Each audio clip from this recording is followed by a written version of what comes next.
here, chat. Are you recording now? Recording now, and I am pure honoured. Here then, I won't swear. It's lovely to see your face. It's so lovely to see your face. Although I'm disappointed because I was hoping I may see more than your face because you did warn me you were going to be in the bath for this chat. Right, but I just thought it might have been a bit dangerous because I had my back plugged in, and if that dropped in the bath, oh God. So I didn't bother. And also I would have got excited and splashed, and all the candles would have gone out, and that would ruin the moment. Darling, it would have. We don't want to put your light out. You must shine always. Oh, yeah, absolutely. And you might have burned yourself. Pardon? You'd have burned yourself. Exactly. Absolutely. Because obviously, like large areas, fire will go to like the biggest. What are you saying? Andy, brilliant. How are you finding this crazy well, time? It's quite funny. I was talking to Tamara, my partner, today, and it's like it changes from day to day, doesn't it? That's the thing. Yeah. I mean, I think from when it started in March, when you went, oh, this will be interesting. For me, personally speaking, it was when the isolation thing came up. I kind of thought, well, I've done a bit of that anyway. Yeah. And at the time, I was in a room by myself, you know, surrounded by obviously lots of medical practitioners and all that. But I mean, it was so the isolation part didn't really it wasn't such a daunting prospect for me because I was at home. And I was lucky enough to have a garden. So I was but every day there's always something you can go, well, that's making it slightly more difficult, but that's much the same. And I think you just I think we're all getting so much media, the media washes over us, and there's so much rubbish, and there's so many good things happening. There's the NHS. We should back them at all times. We've got certain leaders in the country who are brilliant, who are giving us the facts, and I think from day to day we all have issues that we've got to deal with, and we have no choice but to deal with them, and we have no distractions. Normally in life we'd have a distraction, we'd have our work to go to, or we'd do something, but we don't have that. So I think, and then maybe that's a good thing for all of us, that we've got to deal with things as they come up. Yeah, maybe it's a little test. Some people have been saying to me, quite interesting, that the universe is just putting out a little bit of a warning and a bit of a test for us all. That's what I mean. I talked to Grant Stott about that not long ago. We have a Zoom boys night out on Thursday nights, and there's Alan Stewart and Grant, myself, and Pix. Oh, I'd love to be a fly in the wall in there. Yeah, and we get a bit drunk sometimes. They do. I just watch. No, but we do get a bit. It's quite fun. But we were talking about it, and we were saying that at the beginning of the year, things were going to hell in a handcart a bit. Globally, we'd the climate issues and all that, a mess. We had, a recently voted Tory government, which wasn't great for most of us, and Trump and various things, and the world was just a bit of a bloody mess. And this is a way that we can actually take stock of it. I don't know. Mm-hmm. And what have you been doing? Like, because we're saying there's not a lot of. What I've been doing, all right. What have I been doing just to keep myself going? Because you're saying we've not got a lot of distractions. So what have you? Oh, very good at distracting myself. Well, I've got my Batman comics. I've got my books. I've been reading a lot. I've actually started learning the guitar. Have you? Yes, I'm very, very, very hopeless. As I said, I've got a garden, and I've done the garden. Everything's done now. I just go out and wait for weeds to grow and then pull them out. Like that? I've painted all my fences. But you love your garden, don't you? Because you say that a lot to me, that you like being outside in your garden. It's a nice place to be. Very lucky. And that's the other thing as well. You think about positive aspects about this. My heart goes out to people who don't have a garden. Yeah. Granted, I go in the morning. I can go from room to room, and I go out to the garden, and some people don't even have that. I was reading somewhere about someone who has a couple of kids, and they can't even use the lifts in the multi-story they live in because you know the lifts are too small. They might need someone. There's all that. I love it. So it is nice to be able to. I came across this morning and did my strimming and my edging before because I knew I had this coming up today, which was obviously the highlight of my day, highlight of my week, in fact, highlight of the month, highlight of the lockdown. And so I did all that this morning. And also it's, and I paid for my friend because I did that this morning. But it's lovely to have a gun. Yeah, it's a nice place to be. And Netflix, Prime, Disney TV, Apple TV, they're all great distractions. I've been reading a lot, lots of books, which has been quite enjoyable because you know our business is like. I mean, most of the time you don't read a lot because you're reading scripts and you're for sure. So it feels like a bit of a busman's holiday when you pick up a book because you totally more words. I got for my Valentine's present. Woo! Robert De Niro biography by Sean Levy, which is a brilliant biography, really good. Yeah. So as I was reading it, I was kind of thinking, well, actually, I might start watching his films in chronological order. So that's been my hobby during this, is that I've listened, I took all the brilliant films in chronological order. Brilliant. I've been watching his kind of a retrospective of Robert De Niro's career, or Bob De Niro, as we like to call him. But I want to talk about your amazing career because obviously everybody who knows you for the career we used to have. Oh, doll, it'll be back. It will be back. I've no doubt. I think we're all going to be okay. I'm now at the age where I want to be able to do just the work that I want to do, rather than when I was younger, I would just take anything and scramble around and I'd want to do it. I'll do that, and think I could do everything. Yeah.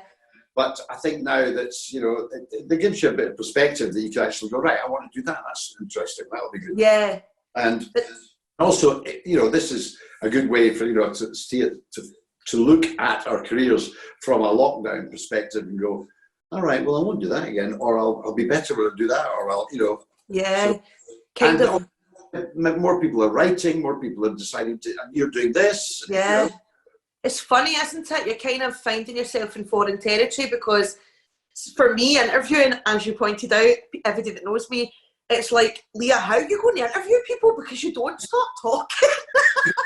Yeah, actually, you've got to hear the answers to the questions. Yeah, I know. It'll be quite useful. We do a quick fire bit, right, later on, and it's really funny because it's quick fire, right? So I ask you loads of quick fire questions. Awesome. Not a naughty quick fire. But my gran still calls you Chancellor, my gran who you've met, and she's like, oh, Chancellor, and I'm like, because I met your gran on holiday, didn't we? Yeah, and you were such a prince. You were so kind. How do we drink? I found a bar that sold Prosecco. You did? In Spain? It was amazing. Never mind your cava. Absolutely Prosecco. He's like, we'll go for a Prosecco, and I'm thinking the old man's losing it a wee bit. I won't tell him we're in Spain, and then lo and behold, the Queen of Prosecco produced it in Spain. I was like, But yeah, I was looking at a lovely Spanish bodega called the Pheasant Plucker's Arms. It's true. True story. On the you. Did you feel like when you were filming that? 'Cause it filmed for a long time, wasn't it? It was a really long running. I think we did 6 TV series, I think, and 3. And well, about 3 Christmas specials and 2 live tours. That's amazing. So it must have been a big deal from quite early on. Were you aware that it was going to? The thing about it was it was a kind of natural progression because we're all working actors. Yeah. You're a bit in Borderline and 784 and all these theatre plays that no longer exist, unfortunately. But we're all working away at reps and various things, and then. We started, then Naked Radio had been going on for a couple of years, and Naked Radio, which was I loved because it was basically a Scottish half hour of Scottish satire, basically. It was recorded at the Tron on Thursday afternoons, and I used to love it. And the idea of being in it was a dream. Anyway, I got to be in it. So we're all in that, and then we did the festival with that. And at the same time, Colin Gilbert had been approached by the network to do a show, a comedy show. He was getting money, so he was kind of looking around, and we were doing Naked Radio, did it at the festival. Yes. Great fun. And he kind of went, well, wait a minute, why don't I just do this? So we did a television version of Naked Radio, basically, which is the first. Was that Naked Video then? Yeah, Naked Video. Right, okay. It was all right. I think the first series we kind of tried to make it too kind of, we considered the network too much, so we were all trying to do RPs and various accents, you know. So and then we kind of got into a bit more of the second series and onwards. But it was that, so that happened. And then they got money to do another sitcom, and Bob Black had written City Lights. And City Lights, in fact, the pilot I wasn't in. It was Billy Greenleys. Oh, really? Yeah, Billy Greenleys played Chancellor. Oh, wow. Gregory's Girl and things. He played the chef pupil in Gregory's Girl. Very funny. Anyway, thankfully, he decided not to he didn't want to. Oh my God, so you wouldn't have actually been in it? No. Oh my God, that's incredible. But also because I was there, because I was shooting Naked Video at the time. Yeah. So, I'm going, well, I'll just we'll get him. So that was it. Colin went, He's cheap. So, but you couldn't imagine. More ways than one. You couldn't imagine your wee face not being Chancellor now. Isn't that amazing that it might not have been? Isn't it? Amazing thing. But I mean, it was great. And we were all, you know, and we all knew each other anyway. Yeah. Different things. Did you have loads of banter? Lab Boys trilogy, we'd done that. We'd done it for Yeah. 2 years. We'd all done, you know, bits and pieces in theatre. So we all knew each other. So it was great. What was it like working on that set together? Like, was there loads of jokes and like corpse and things that we know about, like filming wise? There was a bit of corpse, but because it was like it was a week turnaround. So we'd do all our OB, all the outside broadcast stuff, and the pre-records. That'd be all done over a period, maybe 4 weeks, maybe 4 or 5 weeks. For each, you know, all the OB stuff for the episode. And then we go week in, right? So we'd start on the Monday or whatever, I can't remember, Monday or the Tuesday, we'd do a week, 4 or 5 days rehearsing, and then go in the studio. So it was pretty full on. So full on, yeah. A lot of room for making mistakes. But we would, obviously, we would. Which is amazing, though. But Kelly and I, we had a warm-up guy, and he would keep the audience going and things, but that didn't stop Kelly and I trying to kind of vie for the attention of the audience between setups, you know, and it was like, you know, just the audience. But it was great fun. I know. But just this, what an incredible thing. It's a bit of a legacy, isn't it? Like, just an incredible thing to be part of. Think about City Lights in particular. There hadn't been a Scottish sitcom really since Parahandy.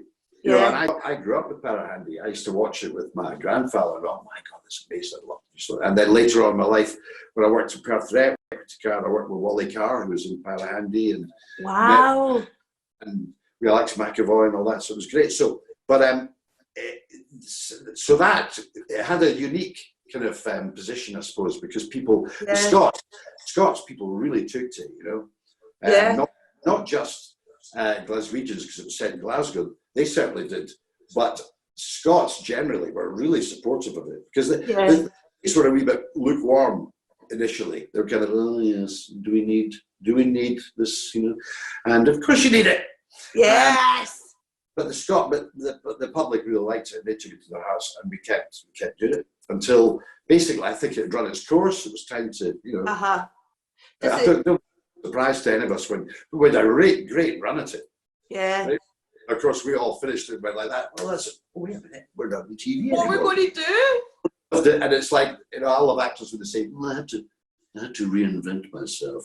And it's like, that's nonsense. You had to start writing letters to teachers and say, can I get a job, please? Because for a while I couldn't do any theatre.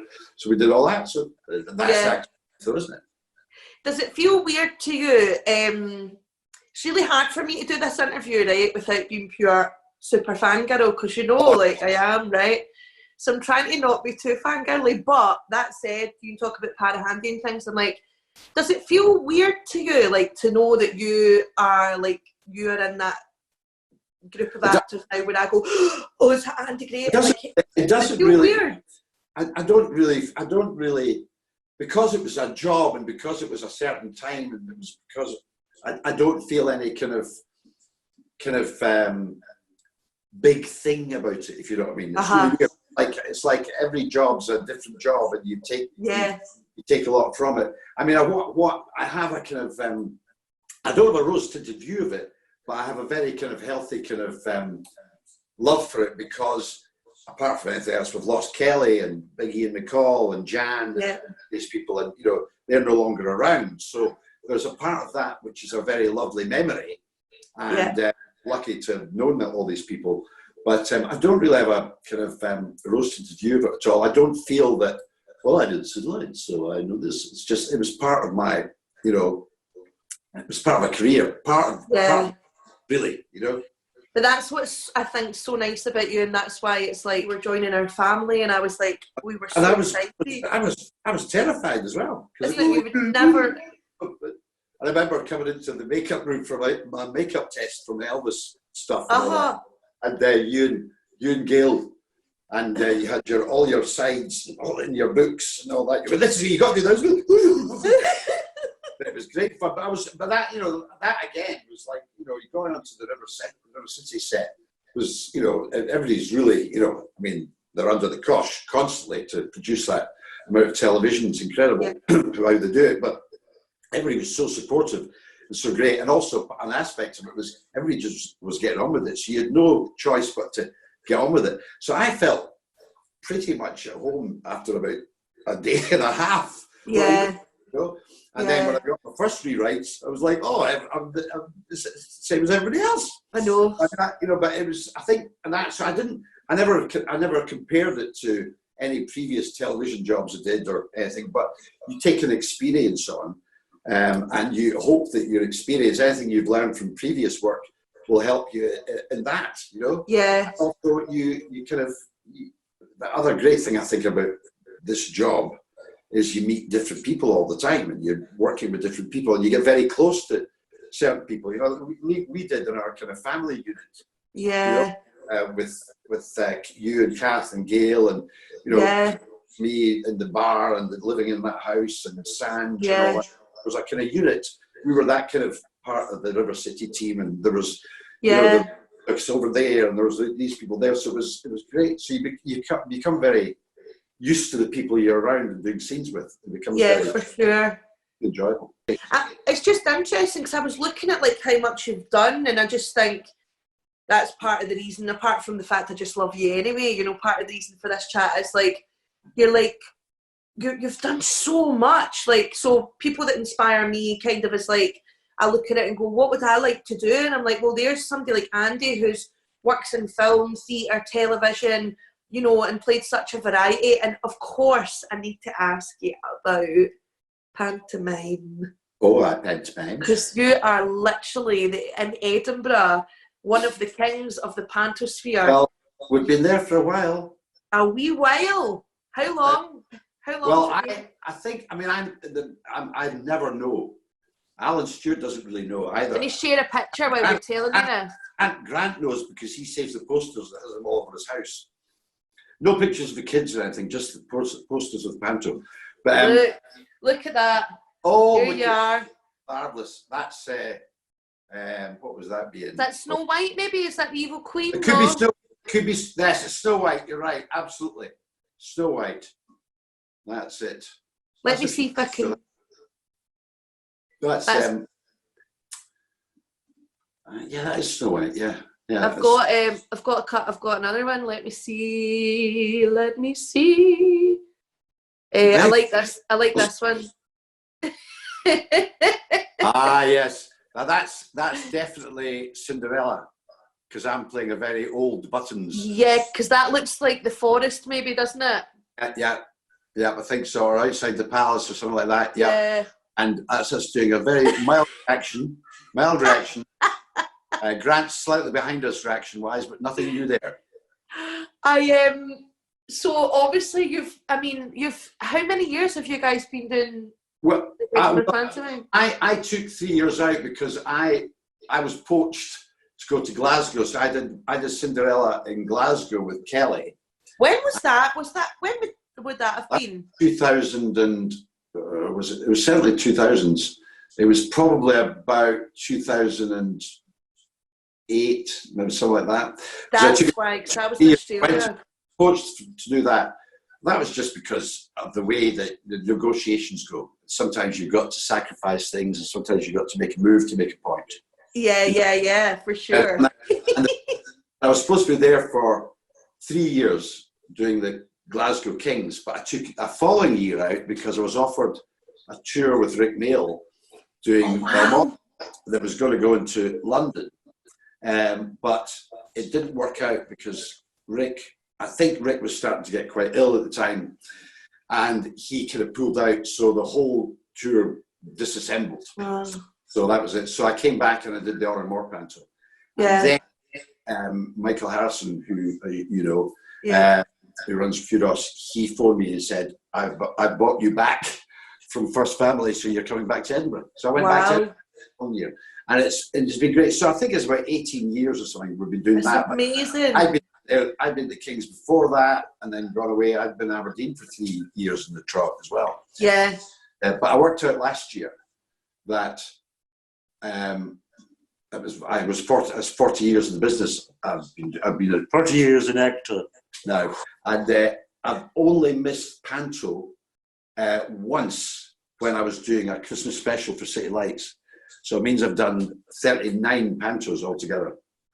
Oh my God. So it's quite a lot of pantos, and that's quite a lot of the same old jokes. Hi. But said so beautifully. Beautiful, and with a freshness. And it feels like the first time every time, Andy. First time ever. Apart from it's a rainy Tuesday matinee and you just can't be bothered. What do you love? You just got to be bothered, haven't you? You've got to. You can't be thinking about the microwave queue. I mean, I've never stood and thought about the microwave queue to take my vows.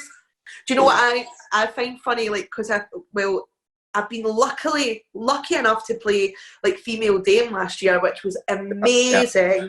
But normally I tend to play fairy, right? Like big kind of comedy fairy. But what's quite funny about that is you tend to be narrating a lot, and you're always in front of the show cloth, right? So it looks the same. So this is what gets me. So see if you're in sometimes even a 2-show day, right? Every single time at 2, right? Every time I go, and in my head I'm like, is this a new house? I'm at the start of Act 2. Just for a fraction, you get the total bum fear that you're going to start the whole story again. You're like, it's such a... I said that before, boys. Did you beat the ball? Oh, she's beat the ball. Oh, sorry. God. And then you just think you could go to the wrong, but it's really, really scary. But I love panto too. I was thinking about...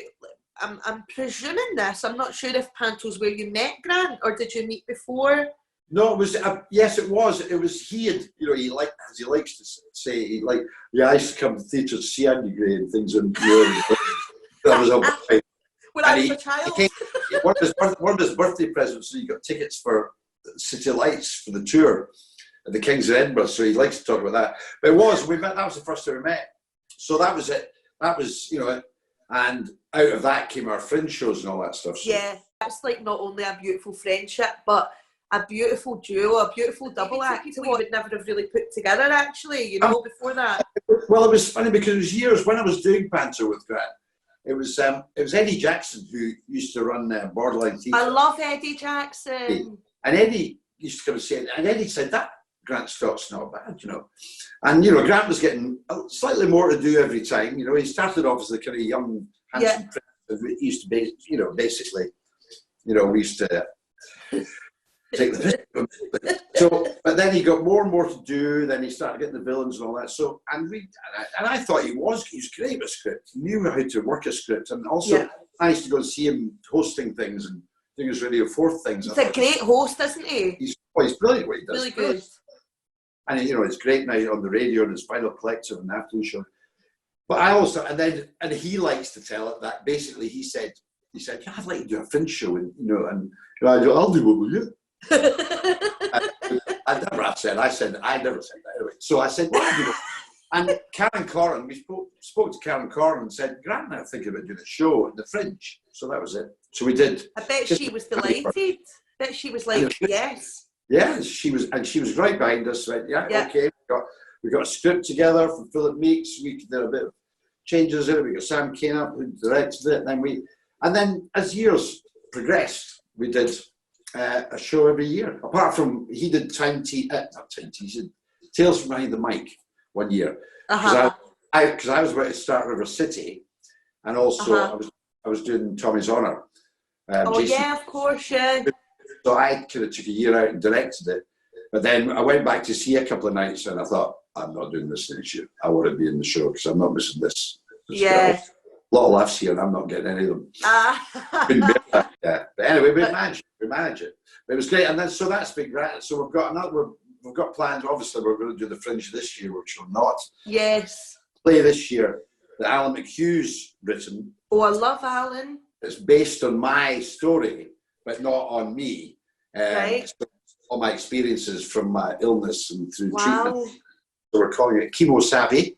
That's amazing. And that'll be good fun. So we're starting reading it and all that now, because I said let's keep reading it and playing with it, because look, we've got a long rehearsal time. We've got a year.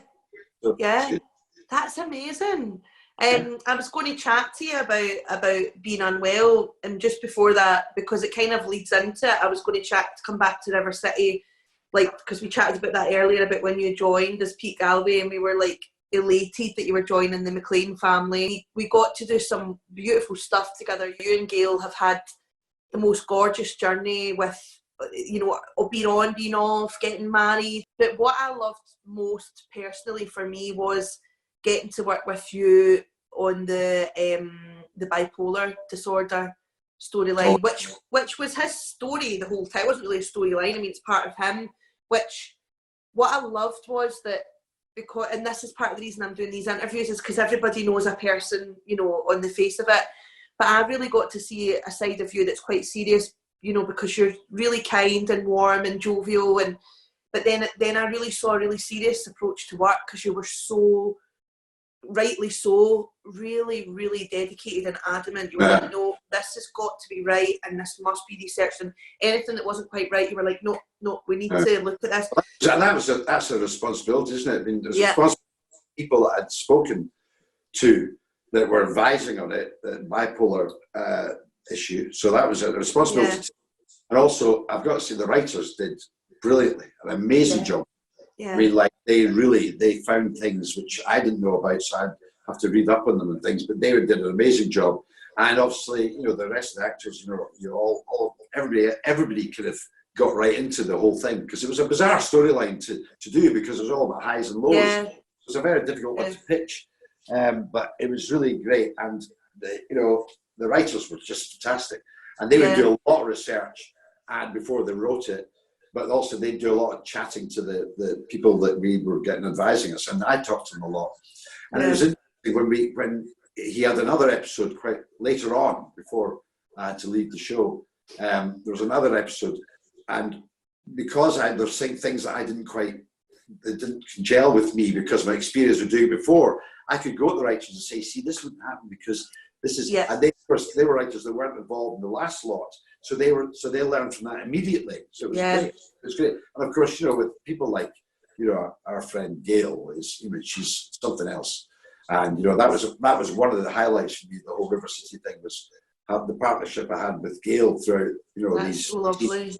Just great. Amazing. It's like the pressure with River City is you can't just go for, fluff a take and then we'll go for another take, because sometimes no, but that was rubbish. Yeah. Well, I've got two moments that I love most from my time with you in River City, and the one that I love is that, I don't know if you remember, I think you will, Gail and I were, I don't know if you remember, I think you will, Gail and I were, remember Andy, Gail and I were across a table, right? Caitlin and Ellie were having a really fiery argument, and Pete was at the end of the table. This was in the kitchen, right? And we were firing across the table, really harsh dialogue, really, you know, from the gut family, really, really accusatory and really like that. And Pete's got these interjections about BLTs and sandwiches and all that stuff that you had to throw out. And it was just the loveliest, because I remember Gail and I's hands were sweating because the pressure was often on there. So it was towards the end of the day. And we didn't say, oh God, we've got to get this right. But you were so kind, and I think it's just the more experienced actor, and you're a daddy as well, you've got a daughter, and I just thought, you just knew, and you're like, girls, this is just brilliant. And you were like, oh, and it was more distracting. Andy, you think we're doing good? And you're like, just come on, and it was so beautiful. You were so supportive to us. Oh God, that was easy to do, but that's the whole thing. I think it's that mutual thing, you know. I think people do support each other, and I think, oh, that's the way it should be. Anyway, but that's what's so lovely about you, because of course there are actors who. That way, because I had a day off the next day, I was going to see if we don't finish this tonight. Yeah. Tomorrow morning. You're joking. Well, my favourite moment on screen with you was when Ellie finds Pete in the health centre, and he was not the health centre, the community. Yes, I remember that. And I'll never, honestly, Andy, and again, we were so pushed for time to the point where we thought we weren't going to be able to shoot it. And do you remember, you actually really stood up for it and went, no, let's do it this way and we'll get it done. And we did it. That one reveal, wasn't it? Yeah. Do you remember? And I remember your wee head popped up from behind that couch, and it was just, honestly, it was like a masterclass. Oh, we had that. I think it was your shot going into the thing, and then just that. That's right. You were just so. It was just beautiful. So broken, so frightened, and I was just like.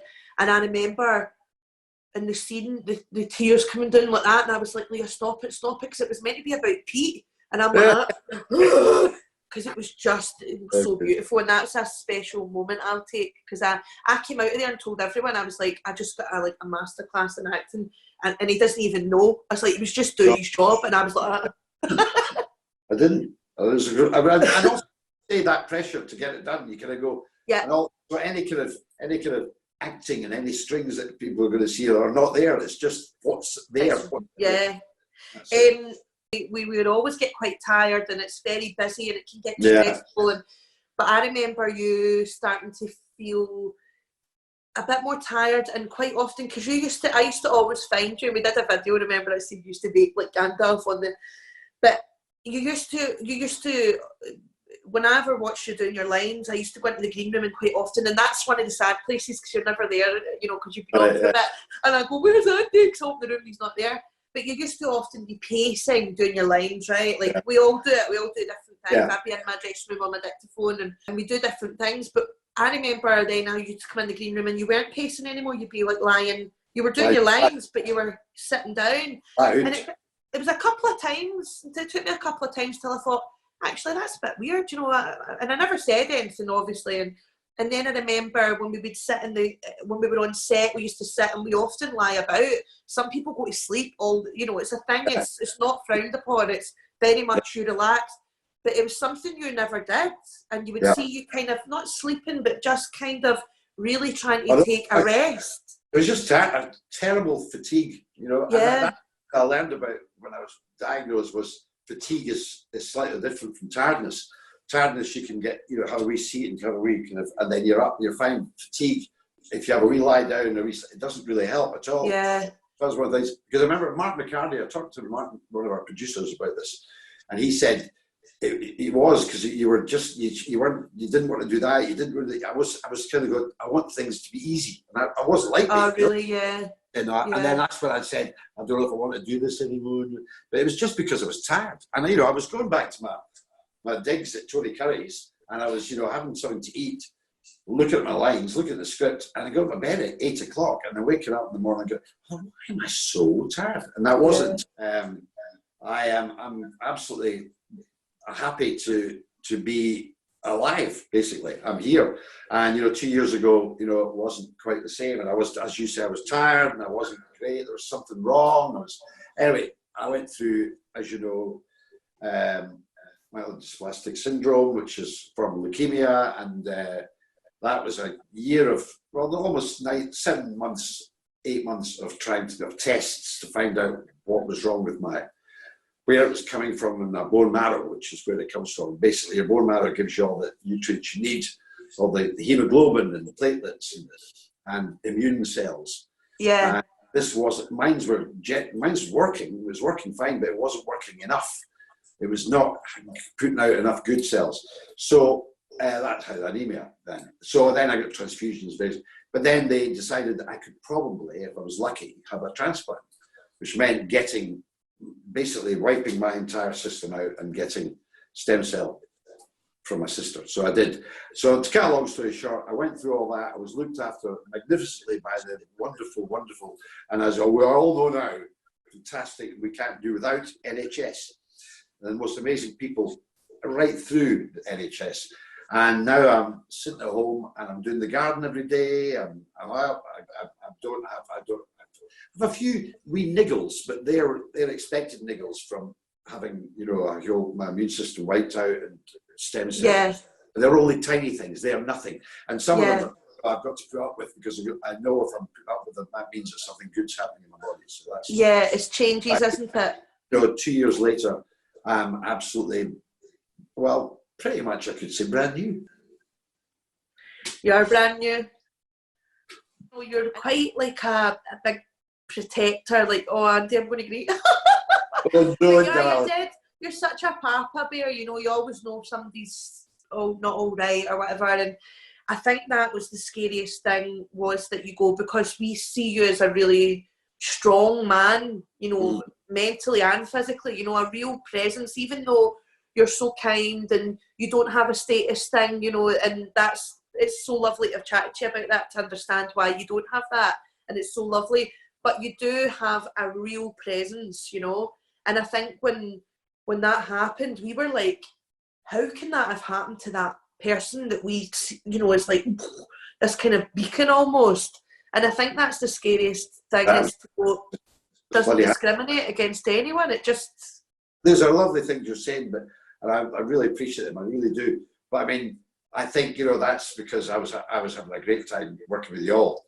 That's really the impression you get. But at the end of the day, when something like that happens, it can happen to every single one of us, and that's, life is such a precious bloody thing. I said to my consultant, my life, I've been an actor for many years, and I've had a few parties, and I've been out, I've had a few drinks. Maybe I shouldn't have done now and then, a wee thing here, a wee thing there. Is anyone responsible for my condition? And he said no, and I went, thank God you said that. You know what I mean? Like, really guilty about it, but it wasn't. And it just shows you that it can happen to any of us. It can hit. Yeah. Anything can happen to us. And I think you've just got to just roll with the punches. And also, my big thing is do what you're told. Really? Looking after you. I mean, that's what a lot of people keep saying to me. You're good, Andy, because you do what you're told. Because, they, because I'm certainly not going to argue with a lot of them. I wouldn't argue with them. So what would your advice be? Is that what your advice would be to anybody who's struggling just now? Like, what would you say to them? I approached when I was ill a bit like a part, a bit like a job. I've got to get better. I've got to get better. So I'm going to go to this. I'm going to I've got to go to the hospital today. I'm going back. And there's times where, a lot of the time I didn't want to be in the hospital because it's not fun. No. It's for a reason, and I was in isolation twice. And some of the other patients they weren't keen on it. I say, but they're not keeping us in. You could walk out. You're not in prison. You could walk out, but you won't get better. They're doing this to make us feel better. Yeah. I saw that as a job. Saw that as and also anything they said for me to do, I did. Yes, I'll do that. I'll take that. Yeah, I'll take that. Yeah, okay, there's chemo. Okay, I'll take the chemo. There was no question. I didn't second guess them. One, because I'm not medically qualified, and they are, but also I trusted them absolutely implicitly. You put your faith in them. And I wanted to be better. Yeah. But it's a no-brainer. And better you got. This is your moment when you came, the year that you were in the pantomime, when you came onto the stage.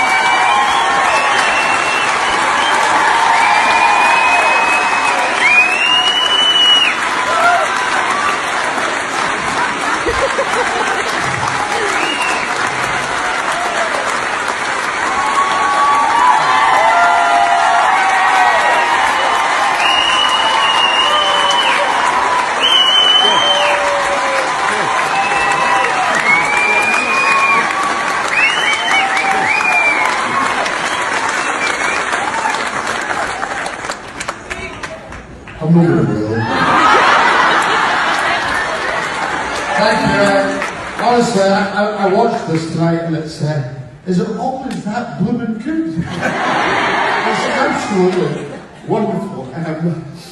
I'm a bit like Andy Murray now, so I'm going to stop. I love you all. I love you all. Thank you.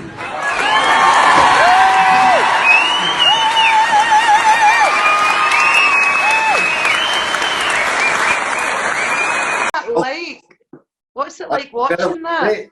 That was great. But that applause, Andy. That was great. But what Grant was doing every day, it was at the finale. They always did a say hi to Andy Gray because he's at home and he can't do panto. So every day they sent me after the day and after the evening show. We love you, Andy, from the audience. Oh wow! So, and it was fantastic because I wasn't really well around that time at all. I was feeling shit. And it was really good. And of course, one day Grant he was about 5 minutes late in sending the video because I knew exactly by that time exactly when the matinee came down, exactly the evening show went down. So I was waiting for him every day. I'd be waiting for a video, and Grant was late one day because he obviously had some life to do. And I phoned him and I said, "What are you doing? What are you doing? I'm waiting for a video." But it was great. But that day, that night to go and the problem with that was I remember that week I'd been in hospital and I hadn't been very well. I'd hit a spike of a temperature and they were going to keep me in. And I was going, but I've got to be out by the weekend because I'm going to the theatre to see the show. Yeah. Said, oh, we don't know. And obviously if I couldn't go, I couldn't go, but I was like desperate. And they released me on the Friday and I was, like, oh, it was great. So we went down. I was looked after by the King's Theatre and they, I got a free ticket and I got Prosecco and got my seat in the dress circle. And of course, I had never seen a panto for years. Yeah, so, I bet, because you're the longest running panto in Scotland. I wasn't expecting that. I mean, I was all going, yeah, I'll go and say a few words, no problem. I was going, come on, tell, I'm over the wheel and do it. Of course, as I walked on, it was like... You could feel that house. It wasn't just a normal applause. It was a real... Grant was away, so of course that was it. But it was wonderful. And then our audiences were just great. And they're so happy to hear you, though. They were so happy to see you. Amazing when I came back this year. My goodness, it's great. Well, I've got another nice video.